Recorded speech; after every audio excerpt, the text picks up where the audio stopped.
মাছ বাঙালির সংস্কৃতির সঙ্গে ওতপ্রোতভাবে জড়িয়ে আছে।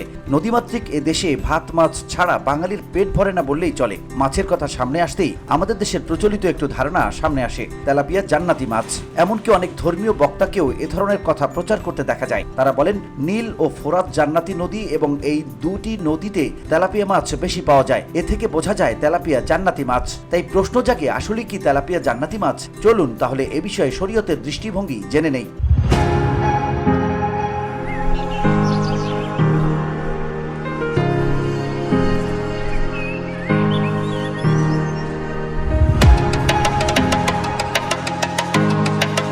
মালিক ইবনে সাসা রাদিয়াল্লাহু থেকে বর্ণিত, নবীজি সাল্লাল্লাহু আলাইহি সাল্লাম জান্নাতে 4টি নদী দেখেছেন। এর মধ্যে 2টি ছিল প্রকাশ্য ও 2টি অপ্রকাশ্য।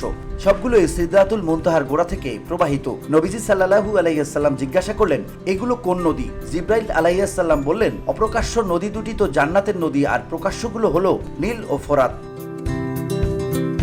আবু হুরায়রা রাদিয়াল্লাহু থেকে বর্ণিত, রাসূল সাল্লাল্লাহু আলাইহি সাল্লাম বলেছেন, সাইহান জাইহান নীল ও ফোরাত জান্নাতের নদী। ইমাম নববী রাহমাতুল্লাহি এই হাদিসগুলোর ব্যাখ্যায় বলেন, সাইহান জাইহান নীল ফোরাত জান্নাতি নদী হওয়ার অর্থ হলো নদীগুলোর উৎপত্তিস্থল জান্নাতে। তারপর আল্লাহ তাআলা যেদিকে ও যেখানে ইচ্ছা করেছেন নদীগুলো প্রবাহিত হয়েছে। আল্লাহ তাআলার ইচ্ছায় 2টি নদী পৃথিবীতেও প্রবাহিত হয়েছে।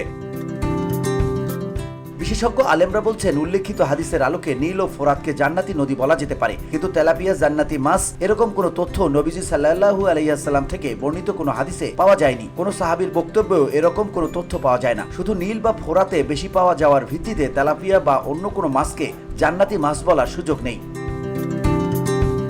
VOD Bangla news desk.